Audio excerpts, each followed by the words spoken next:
All right, let's go. Good evening, good morning, good night, wherever you may be watching this transmission. It is I, Mike Martins, your housing discussion, market discussion today. We got Andrew Baker on the line from Sydney, Australia, who was having lunch, which I would like to wish a happy birthday to, because it was his birthday yesterday. Happy birthday. It was actually a few days ago, but that's fine. Oh, okay. I thought you were hungover on Saturday, right? Weren't you? Yeah. Okay, so I had a few things to recover from. Okay.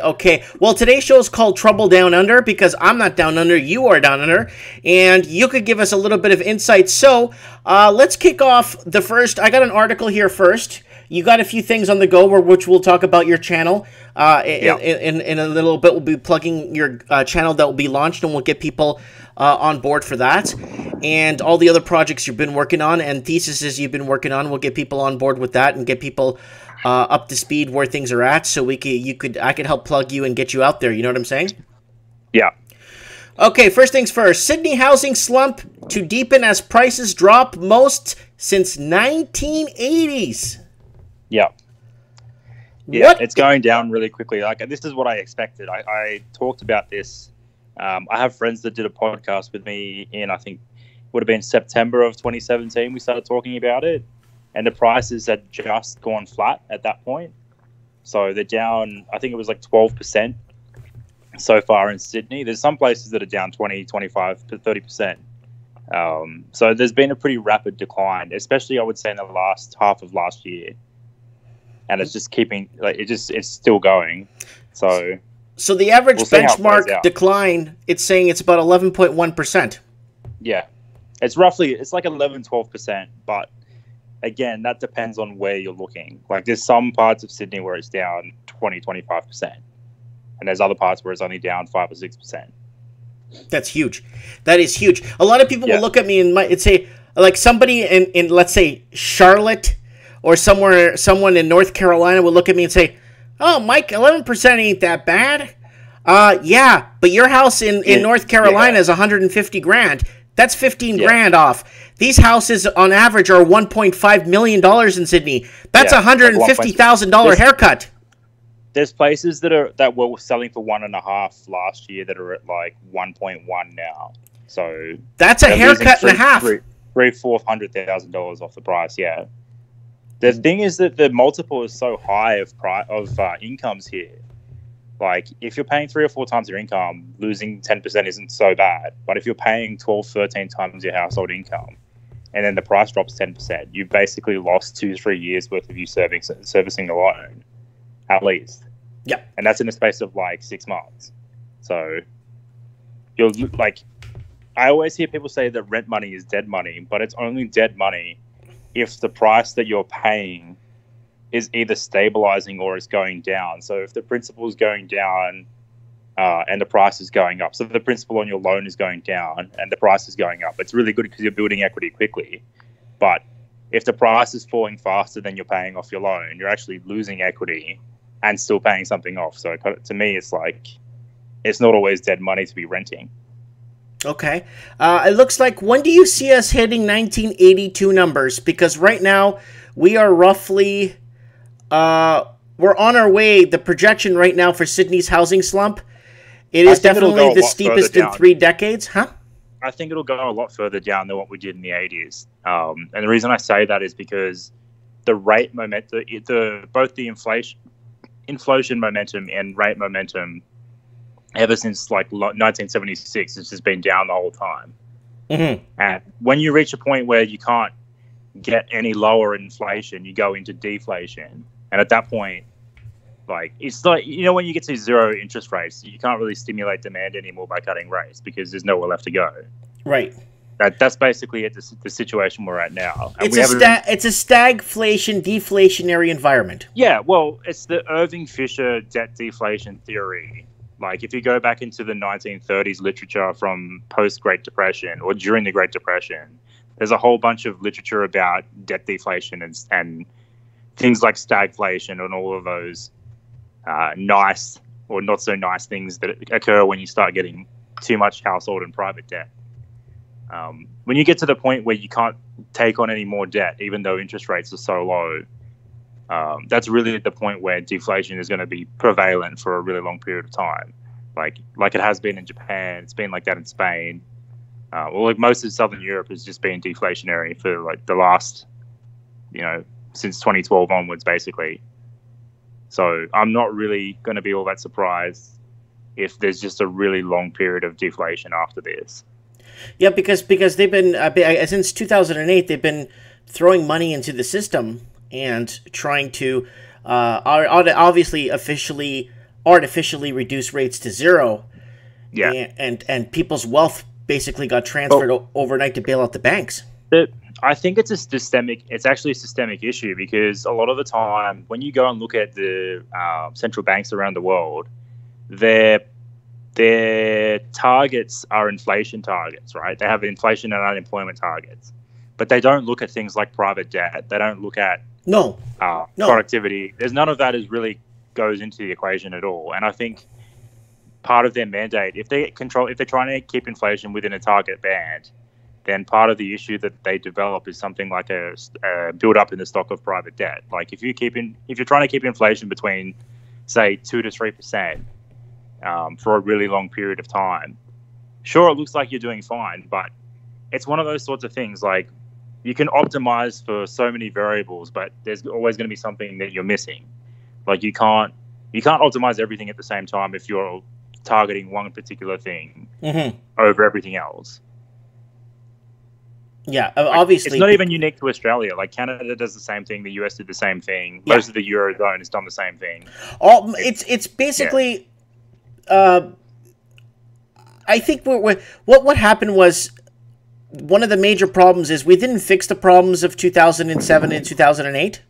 No, we just made them worse. We made them worse, and then now we transferred, like the middle class lost all its wealth pretty much overnight when they transferred pensions and savings.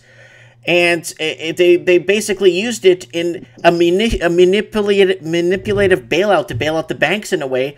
Yeah. And then now we're in. I was talking to Peter earlier from the show, talking about Venezuela, and I brought up to him and I said, you know what? The thing is, since after the Reagan administration, I noticed that we've been a society of debt creation, not wealth creation anymore. Yeah. Well, it's if you privatize everything, then it comes at the expense of, like you get to a point where you can't take on any more debt, because debt is deflationary. Like when you're taking on private debt as a household, the more debt you take on, the less likely your money is to turn over in anything but servicing the debt that you already have, right? Right. Like if your cost of living stays roughly the same, then any inflation that comes is in the cost of consumer goods, but it doesn't come. It doesn't come all that well. Like you don't see inflation if everything is just going towards financial assets. Like if it's going towards stocks and house prices, then everything looks fine if you're just measuring consumer inflation. But if you were to include like stocks and housing markets in inflation data, then it would be vastly different to what you're measuring now. And like inflation, housing shouldn't be expensive. I went to visit one of my dad's friends' mechanical engineering factories today, and they basically said we can't compete with interstate, not even foreign companies, with interstate companies, because their land costs and overheads for the rent that they're paying on the land is so much cheaper than us. Like our manufacturing costs are more expensive purely based on the fact that we have to pay more in rent. Like we can't compete with them purely based on that, which is crazy. Like to think that. You've got innovative companies that can't compete purely based on the fact that their land is too expensive. That's a failure of the market. If it's them purely not being able to compete because land's too expensive, like that, it's not. You're not measuring inflation correctly if that's what the outcome is. Yeah, that's the huge problem, because none of this is in our hands personally, right? We don't have. No. See, we're not at that level where we could see this and actually assess it. It's got to go through so many levels before we got to keep the investors calm. We got to keep the population calm. We can't have people freaking out in mass hysteria, right? Yeah, exactly. I think it's because they realize that there's such a big issue, and politically it's been really bad for leaders in the past to say what's actually been going on. Like when our old Prime Minister in the 1990s came out and said we had a recession that we had to have, in the next election, he lost pretty... So that was in 1990 that happened. By 95, he lost severely, and Labor didn't get back in. So the party that he was part of didn't get back in for another 12 years. So, like, you're looking at a country that's been so used to having decent economic conditions for so long. If you look at GDP figures, it's pretty bad. If you look at... There's other figures that you can look at that don't look at it as good.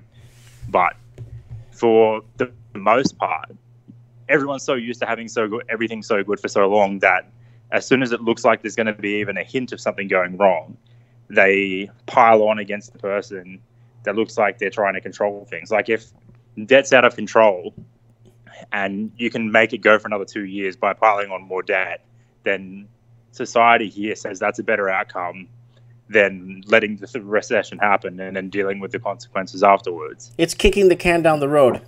Yeah, absolutely. Okay, I don't expect you to know this off the top of your head, but I know that in the United States of America, for example, 7% of GDP is consumption. Okay, I know Canada's a lot higher. It's about 18% to 22%. We're not too sure in Canada of our GDP is consumption. How much is it in Australia? Do you know? I think it's closer to 50% is consumption. It's pretty high. It's very, very high. Oh, it's like big. That means, you know what that means? That means nobody has money. No, I know that. Well, the thing in Australia is that we're on like another level for our concentration of risk. In Canada, even, like, you have a lot of risk in the housing market, right? But you've only got, I think it was like 35 or 36% of all loans issued in Canada are mortgages, right? It's something like that, right? It's in that ballpark. In Australia, it's over 60%. So it's just another level of concentration of risk in one particular asset class that we've done. Wow, I didn't know it was that bad. Okay. That's huge. Yeah. And then now with consumer spending right now in all English-speaking country at their record lowest levels. I even heard right now in Ireland, consumer spending is at its lowest level since 1972. Yeah. So a lot of that is to do with the fact that debt is so deflationary that people don't spend any money. Like, you get to a point where you have so much debt on your own books as a household that you can't go out and spend any money. You can't even borrow because the bank won't lend to you. Like, you're at that point where you could cut interest rates to zero, but you still have to have an interest rate for the banks to remain profitable. And at that point, you still can't, like, you can't borrow anyway. Even if they were at 0%, you couldn't do anything. So, okay, let's move on to this next article here. And this is a pretty interesting one because this has to do with intermigration within the country of Australia. Sydney's stupid housing prices are Queensland's gain. Sydney's stupid housing prices are driving people north and leading an economic boom in Queensland. So I've been talking about the whole Hobart migration where people have been leaving Sydney for many years and going south to Hobart. And now it looks like that Queensland is reaping the benefit of the middle-class white-collar and blue-collar workers that actually pay taxes. There's definitely been more that have moved to Queensland than Tasmania, because Tasmania is a lot more remote and it's further away from Sydney than what Brisbane and the Sunshine Coast up there are. Like, I have a lot of family that live in southeast Queensland, which is where most of the people that we're talking about have moved to, places like the Gold Coast and Brisbane, or surrounds of that area. The reason why they go up there is because the same house in Sydney that would be $1.3 million up there is $650,000. Yeah. So you're immediately cutting your cost of living, and the incomes aren't that different. So it's just, I think it's a response to the lack of a standard of living. Like, people talk about standard of living in Sydney, but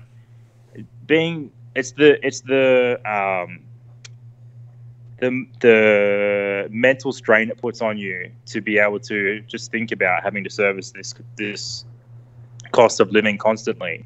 I think not having that same level of stress on you is a reason why people want to move to those areas, and they want to be able to save to have families and things like that. You just can't do it in Sydney. Right. Oh, well, that's why I left my major city of Vancouver and I moved east 2 hours drive away into the Rocky Mountains. And man, do I have such gorgeous views here. And you know what? I'm at peace. I have no more overhead anymore. I have nothing to worry about anymore, Andrew. And I think a lot of people, that's what they're looking for, peace of mind, I guess.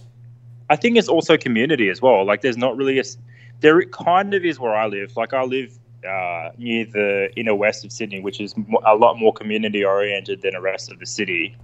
But there's just not the same community feel in Sydney as what there was even a decade ago.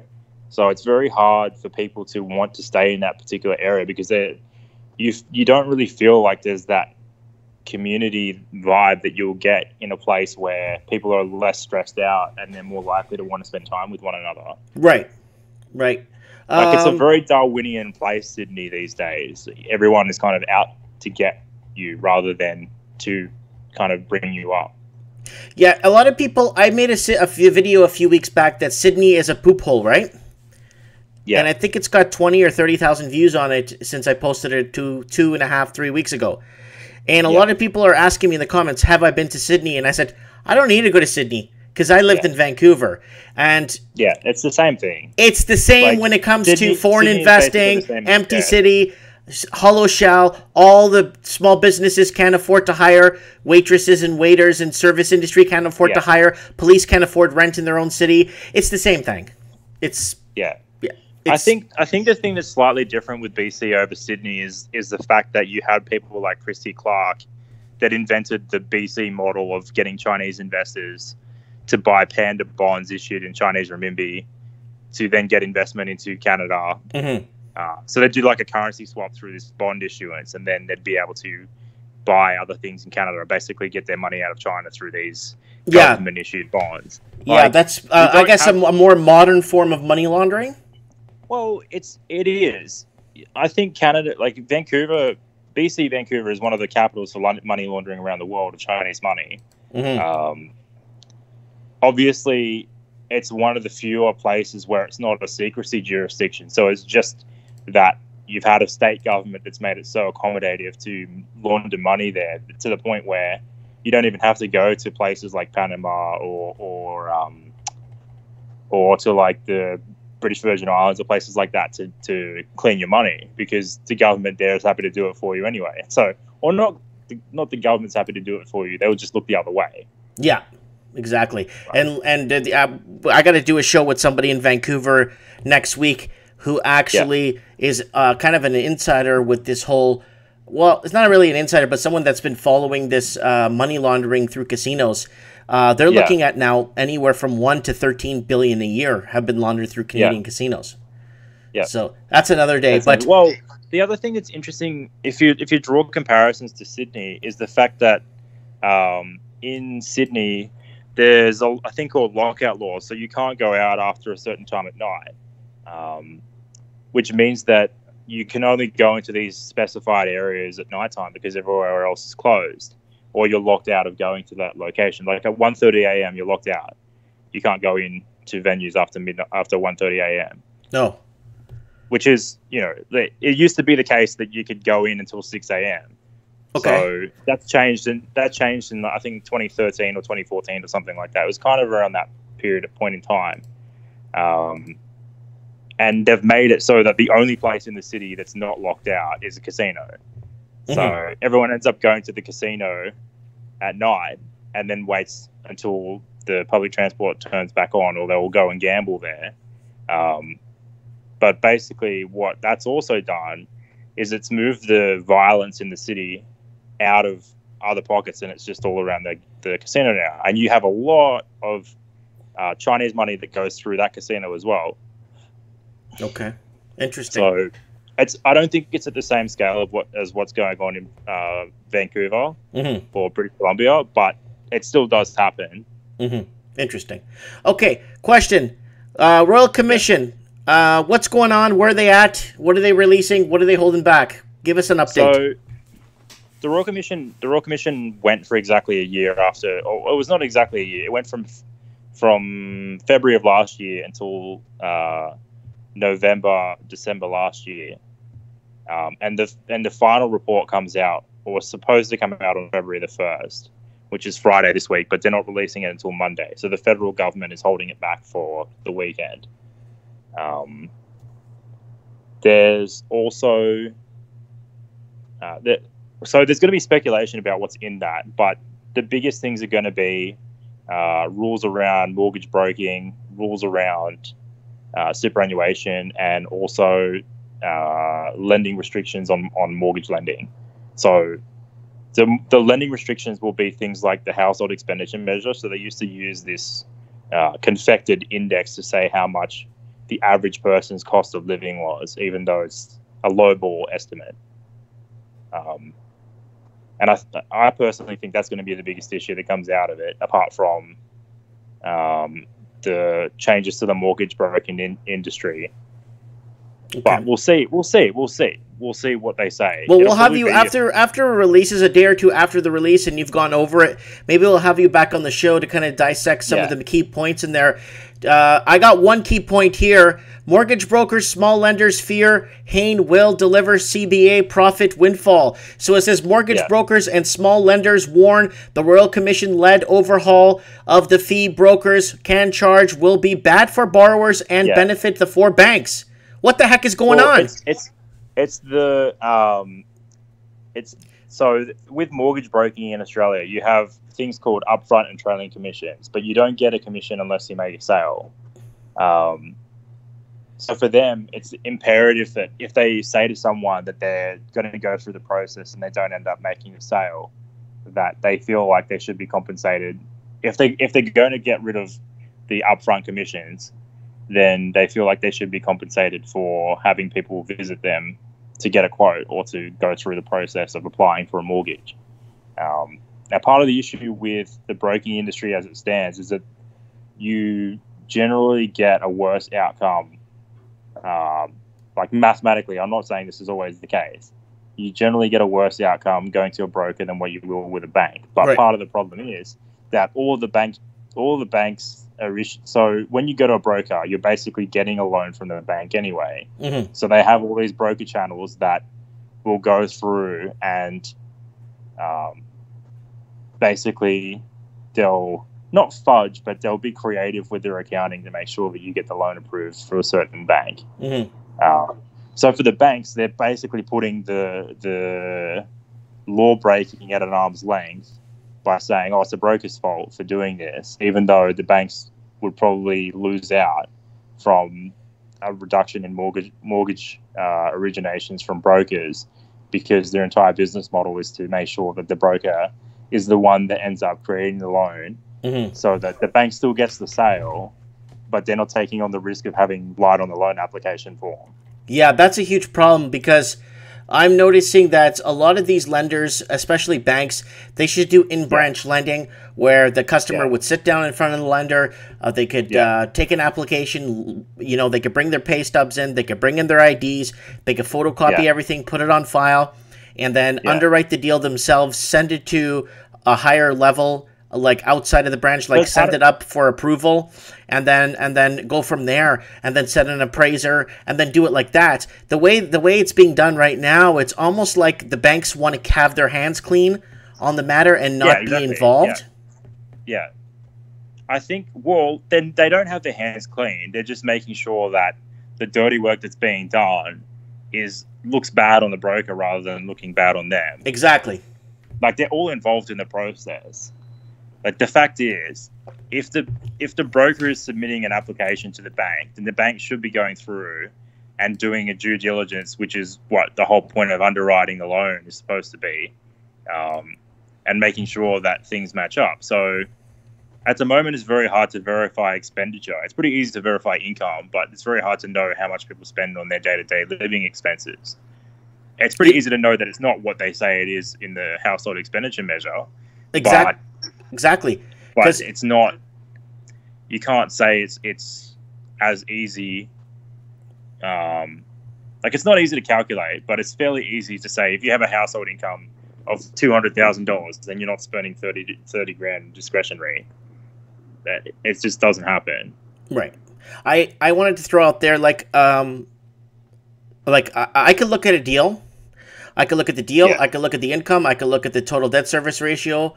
I could look at the CGS. I could look at the credit score. I could look at a deal and I could tell you if it will fall apart within 3 to 6 months. I could tell you if it's going to fall apart in 2 years. I could tell you where this person's headed financially just by looking at a deal. And I'm really good at looking at deals and where it's headed. I just don't understand why people at the branch level can't make that assessment before sending it off to another underwriter to final approve it.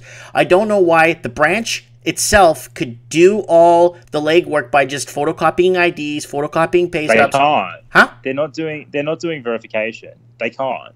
There's no way. Like, they don't have a system in place to be able to verify people's expenditure. They can verify the incomes, but even then, all it takes to do a verification of an income is to get the pay stub or tax return, and then go into the employer and give them a phone call and say, does this person work here and what's their income? Like, it's not that hard to do that, but it just never happens. In fact, you could literally automate it. Like, Google has automated calls that you can do through Google AI, and you could set that up as something as a company that you literally just go, does this person work here, and what's their income? Like, it's not that hard to do that. You know, that reminds me. You have banks that are making $10 billion a year in profit, and they won't spend on something that costs them probably a few $100,000 to implement. Like, it's. Do you remember Homer Simpson bought a machine like that, and he called everybody to send him $1? Yeah. Anyways, I had to throw that in there. Okay, one last major thing. Australian dollar could fall 60 cents in 2019. Good news for exporters and investors. This is from today. Investors and gold miners will be hoping that the bold prediction that the Australian dollar falls 15% to just 60 cents US comes true and fast. What do you think? What's your economic prediction on this one, Andrew? Is it possible?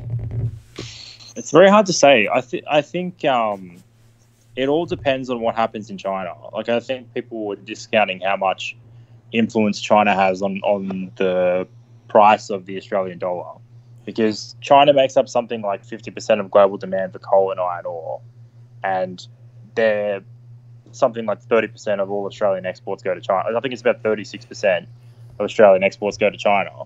So if those commodities, and most of them are in those commodities, so if those commodity prices go down significantly, then I would expect the Australian dollar would also go down quite dramatically.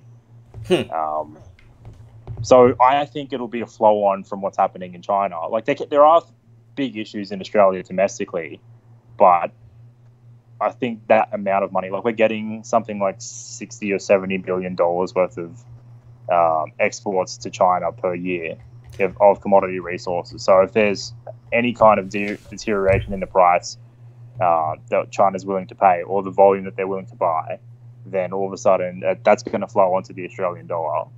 For sure, it has to. Okay. Would gold glitter, yes or no? I don't know. That's a good question. It's a question of whether or not the deflation that's happening around the world is going to be outstripped by gold being a safe haven asset. Like, if all of a sudden every asset market fails, it'll be a really tough question to figure out whether or not gold retains its historical value as a store of value. Like, I really don't know. So I'm not going to commit either way. I think if you're on the fence, you should probably buy some, but like, I don't know. Maybe 2-3 kilos.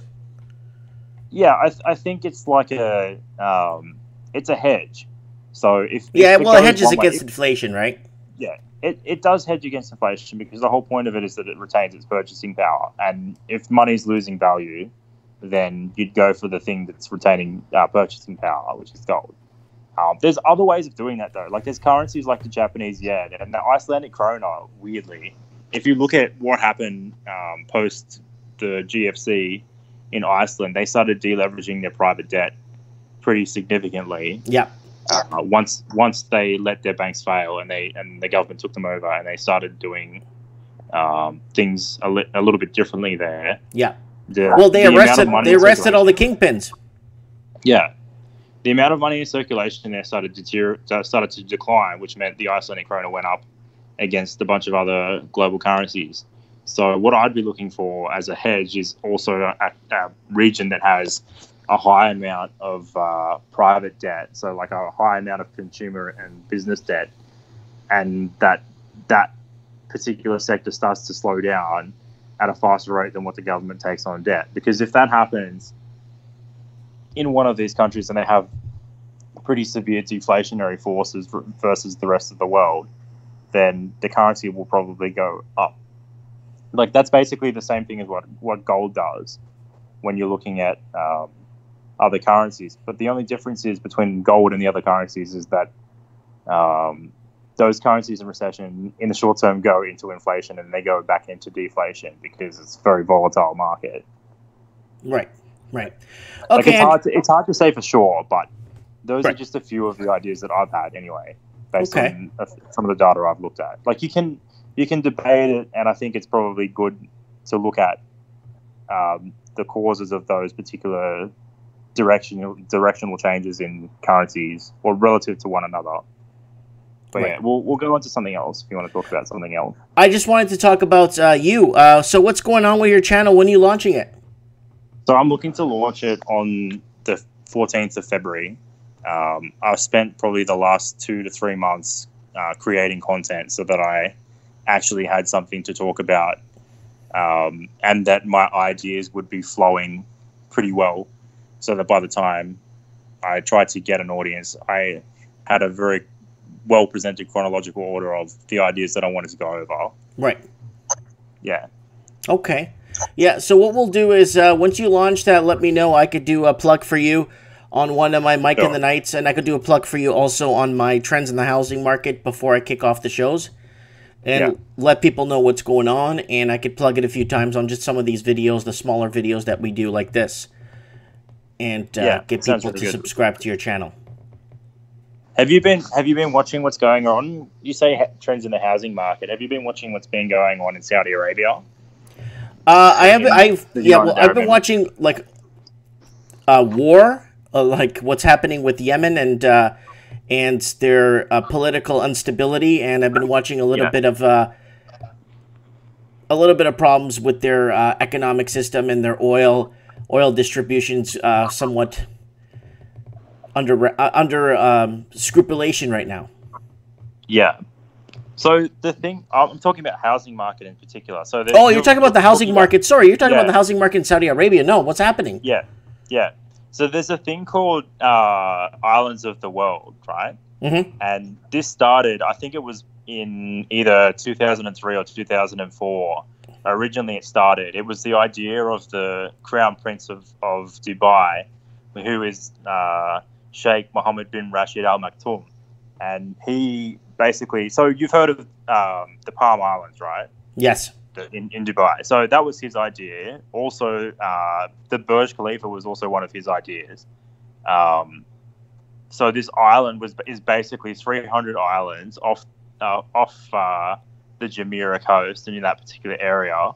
And they're trying to get investors from around the world to build these sand islands off the coast. Yes. Some of them are, if you're flying over in an airplane, you could see like they're like images. It's the shape of the world, basically, is what they're trying to get out of it. But the project failed, I think it was like 08 or 09. And there's people that have come in and tried to rescue it. So that's back on again. So to me, that's a pretty good signal that we're at the end of the global credit cycle, roughly. Like when you start seeing financing go to things like that, where they're trying to air condition streets with flowing air 24 hours a day, they're going to air condition the street, and they're going to have snow the whole year on one of the islands. It's just stupid money being pumped into things that shouldn't ever be financed. Basically, imagine the damage that could do to our, like they're talking about global warming and stuff, but imagine the damage that could do. Well, it's not meant to be that ecosystem there doesn't.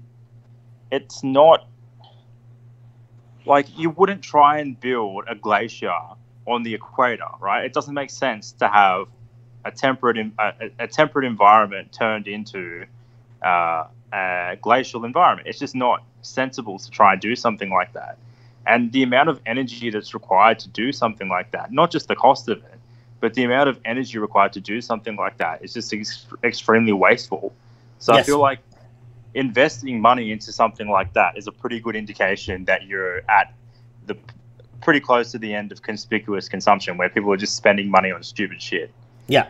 And that's what's happening. A lot of people throwing their money frivolously, just like what happened in Australia when people were using their homes as ATM machines and spending money like no one's business and taking expensive vacations because they kept thinking their houses were going to keep going up in value. Yeah. Yeah. Right on. Yeah. Right on. I think I'll try and find an article on that as well, if you do want to go over that. I do. I want to go over it on Wednesday night, my Wednesday night, on trends in the housing market, and we'll go over that and talk about that too. That'll be really interesting to throw into the show too as a curveball. It's interesting because you don't really hear that much about it on our news here, or even really on any news. Like I had to go looking to see whether that had started back up, because I thought about it a little while back, and I thought, I wonder if people have been dumb enough to spend money on this again. And they have been, so I was not surprised, but also, thought it was pretty dumb. I want to see what they're called. They're off Dubai, right? Yeah, so it's like islands of the world. I think Lindsay Lohan has money there, and Richard Branson was photographed there in 05 or 06. Here it is. I saw it here. Yeah. Islands of the world. Wow, that's beautiful. Yeah. What's Lindsay Lohan? So I think she lives in the United Arab Emirates at the moment, or she's moved to live there. But she has all these brands based on her name, right? So she's like there's branded beauty products and stuff like that based on her name everywhere in United Arab Emirates. So she calls herself like a Trump of the United Arab Emirates in terms of the amount of branding she gets from her name on merchandise there, which I thought is pretty funny. Yeah, I'm just wondering. Yeah, I think she's a singer, right, or an actress or something. Actress, yeah. Okay, I don't know these people. I gave up on Hollywood about 10 years ago when the movies became too propagandized and were infiltrated. She's been around a lot longer than 10 years, but Lindsay Lohan is like, she was a child actress. Like, she was in Parent Swap or something like that. I can't remember. I don't even know that movie. So Yeah. Anyways, okay, I got it up here for people to see. It looks pretty cool. I like this palm tree one. It looks pretty cool. Yeah. But it's just rows and rows of housing with swimming pools. Really cool. Yeah. It's like very, very expensive property in that particular area of the world. Mm-hmm. So, Andrew, when are you going to come and visit me out in Canada?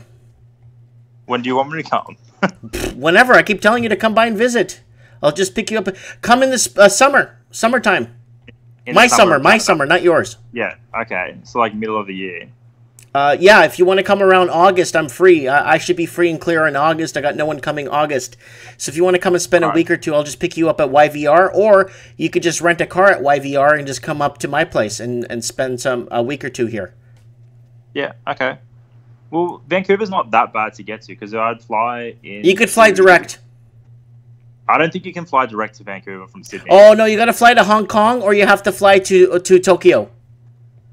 No, it'd probably be to LA and then from LA up. No. You could fly from Sydney. You could fly from Sydney. I've seen people do Sydney to Hong Kong, and I've seen to Vancouver, and I've seen Sydney to Taiwan, to Taipei, to Vancouver direct. Okay, yeah. Yeah, you could do that. You could do Taipei if you want, and then go and just land in Vancouver. You let me know when you're free, and let me know when you got the time. And you could do some shows in Vancouver too. Maybe we could set up a table in one of the parks in Vancouver, and we could do a housing show there, saying, "Hey, we're here in Vancouver. This is not green screen. It's Andrew Baker here, and we are in Vancouver, where another housing bubble was blah blah blah." You know. All right, that sounds good. Okay, buddy, you take care now. Stay strong. And hopefully we'll get you on that global warming debate with Evan maybe this Saturday, my Saturday, if you get time. Yeah, sounds good to me. Okay, thanks, brother. Have a good night. All right, you too. Okay, bye. Good to talk. Yeah. See ya. See ya. That is Evan, people. Evan is a great guy. That's Andrew Baker. Great guy, Andrew Baker. Evan's a great guy, too. He's our truth expert on our channel. And really happy to have Andrew Baker here with us on the show. Very understanding of what's happening and where it's happening and what to look at, what not to look at, and what should be looking at. So I am very, very happy. He's giving me a thumbs up. And that's that, people. I want to thank everyone for joining me tonight on Trouble Down Under. If you're from Australia and you want to add me to Skype, Mike Martins 1980 if you want to come on the show. Mike Martins 1980 on Skype if you want to come on the show, just like Andrew, and give your peace of mind on what's going on, what's happening, and just maybe just shoot the breeze. Okay? Have a good night, people, and thanks for watching.